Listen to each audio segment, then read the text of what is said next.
Hello, मैं blades हूँ और आज हम शैलो और डीप कॉपी के बारे में बात करेंगे कि कॉपी कंस्ट्रक्टर्स में इनका क्या काम है।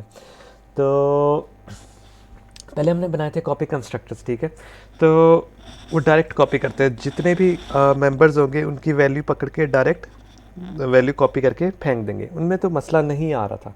लेकिन अगर हम पॉइंटर्स की बात करें तो अगर हम ये देखें, हमने कॉपी कंस्ट्रक्टर बनाया है जो नॉर्मल वाला होता है, सारी कॉपी वैल्यू कॉपी करके सीधा डायरेक्ट फेंक रहे हैं, या बाय डिफ़ॉल्ट जो बना होता है हमने वही वाला खुद से बनाया था। हमने आगे जाके हमने बात की थी कि हम आगे जाके उससे इसका देखेंगे हम खुद क्यों बनाते हैं, उसका क्या फ़ायदा है। तो बाय डिफ़ॉल्ट भी तो सारी वैल्यूज़ मेंबर से पकड़ एक मेंबर से पकड़ के दूसरे मेंबर के अंदर डाल रहा होता है।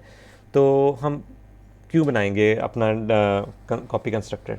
तो उसके लिए स्टार्ट करते हैं, हम पॉइंटर से बात स्टार्ट करते हैं। समझे, अगर एक पॉइंटर की बात हो रही है, ठीक है, मैंने एक बनाया पॉइंटर, ठीक है, उसको कॉपी करने के लिए एक और पॉइंटर बन गया, ठीक है। अब ये क्या किया, अगर मैं ये वेरिएबल का एड्रेस है, ठीक है, ये वेरिएबल का एड्रेस है जिसे मेरा पॉइंटर वन पॉइंट कर रहा है, ठीक है।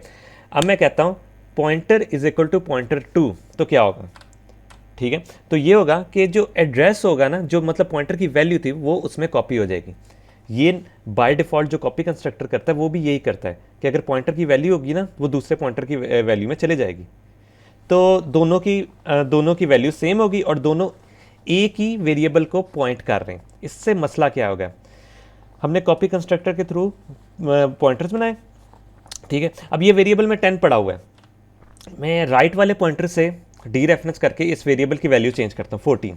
तो क्या हुआ, दूसरे वेरिएबल के लिए भी चेंज, दूसरे पॉइंटर के लिए भी चेंज होगी। इस तरह तो हमारा मकसद पूरा नहीं हुआ, हमने तो पॉइंटर्स बनाए थे डिफरेंट डिफरेंट वेरिएबल को पॉइंट करने के लिए। अब देखिए मैंने इससे पॉइंट करके चेंज करने की कोशिश की और इसमें चेंज हो गया, इसमें तो मसला आ रहा है। अब हम कॉपी कंस्ट्रक्टर का बेसिक काम तो ये है ना कि हम जो कॉपी करें उसमें डिफरेंट डिफरेंट वेरिएबल के लिए डिफरेंट डिफरेंट डाटा हो। अब ये सारे पॉइंटर एक ही वेरिएबल को पॉइंट कर रहे हैं, तो बाय डिफ़ॉल्ट अगर हम शैलो कॉपी यूज़ करेंगे तो वो ये चीज़ कर रहा होता है, ये होती है हमारी शैलो कॉपी।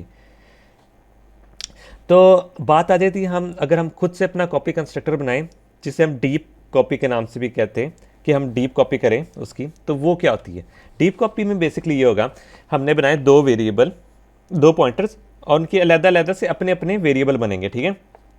ये वाला इसको पॉइंट कर रहा होगा और ये वाला इसको पॉइंट कर रहा होगा। अब हमने जो कॉपी करनी है ना, हम पॉइंटर की वैल्यू को कॉपी नहीं करेंगे, हम ये करेंगे यार, पॉइंटर जिसको पॉइंट कर रहे हैं ना उसकी वैल्यू डाल दो दूसरे वाले पॉइंटर को, जो दूसरे वेरिएबल को पॉइंट कर रहा है।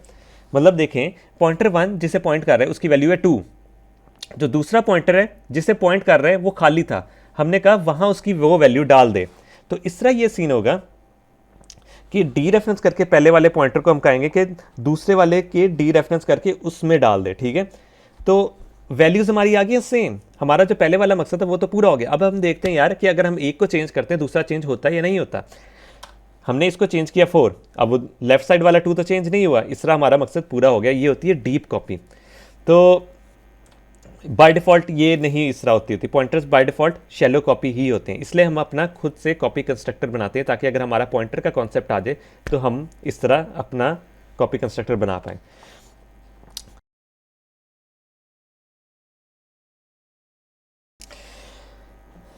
अच्छा, हम ना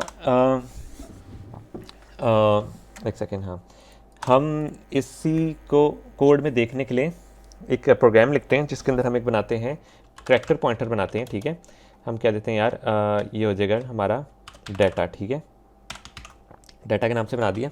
हम इसको फिलहाल पब्लिक कर देते हैं, ठीक है, क्योंकि हमें बार बार सेटर गेटर बनाने की ज़रूरत नहीं है, वो आपको आने चाहिए। सब कुछ पब्लिक कर देते हैं।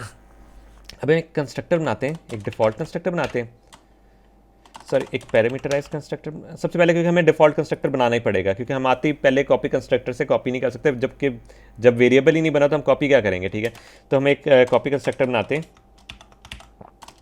हाँ, वेरिएबल के नाम से, ठीक है, जो पैरामीटर्स में कुछ नहीं लेगा, लेकिन ये डाटा के थ्रू डायनेमिक वेरिएबल बना देगा। Data is equal to new, एक second, data is equal to new character लिखना था, न्यू 4, ठीक है, जिसके अंदर वो वैल्यू भर देगा ए, ठीक है, स्टार्टिंग में ए बंदा रखे।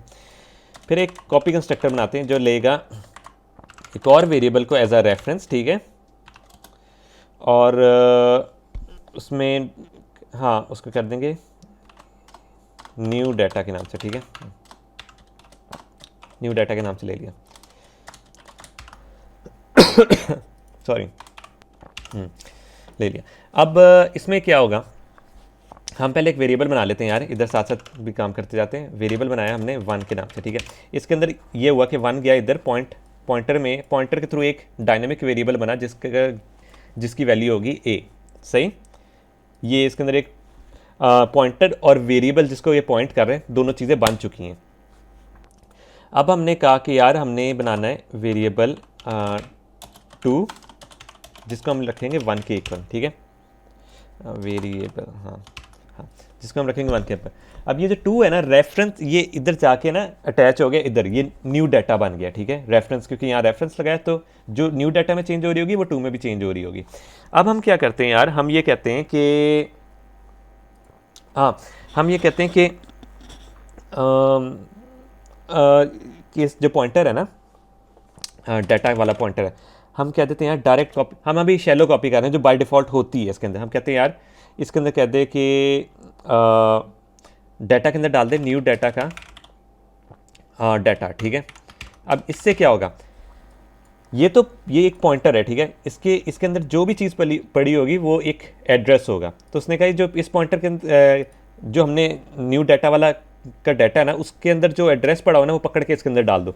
अब दोनों पॉइंटर के अंदर सेम एड्रेस है, मतलब ये कि जिस वेरिएबल को ये पॉइंट कर रहे होंगे ना, ये जिस वेरिएबल को ये पॉइंट कर रहे होंगे उसके अंदर अगर कोई भी चीज़ चेंज करेंगे तो वो दूसरे वाले के अंदर भी हो जाएगी। अगर हम इसको देखें सी आउट करके डी रेफरेंस करके वन डॉट डाटा करते हैं, ठीक है, ये सी आउट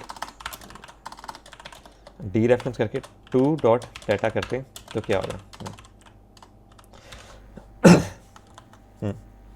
ये हमारा हो गया 1 और डाटा 2 कॉपी। इन दोनों के अंदर फिलहाल इस टाइम पे ए होगा, ठीक है। अब हम आगे जाके हम कहते हैं यार 1 डॉट डाटा के अंदर ना चेंज कर दो, सॉरी डी रेफरेंस करके चेंज कर दो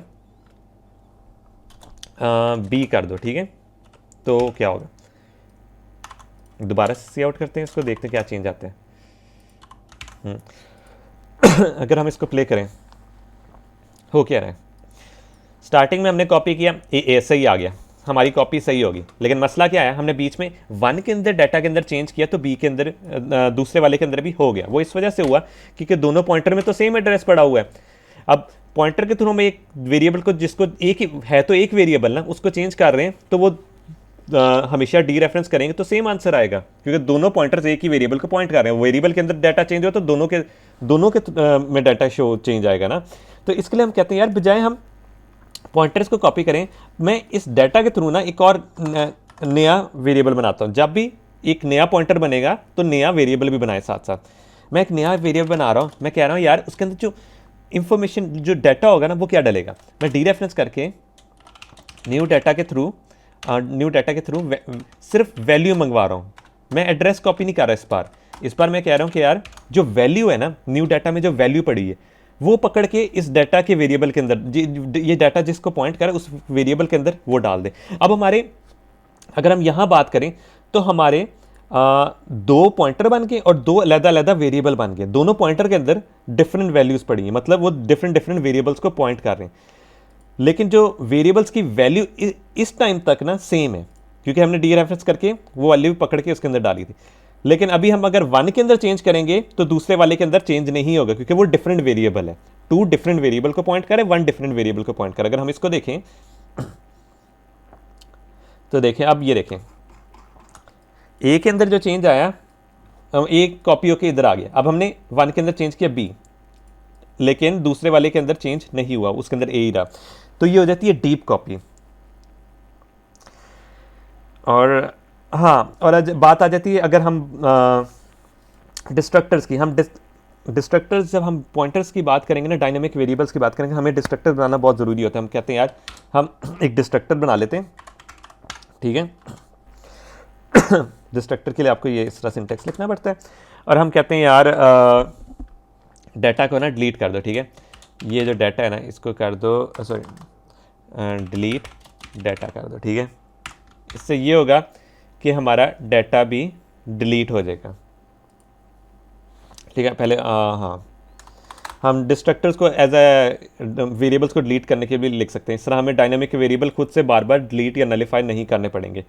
अगर आपको मेरी वीडियो पसंद आई हो तो इसको लाइक, सब्सक्राइब और शेयर करें, और हम मिलेंगे अपनी नेक्स्ट वीडियो में।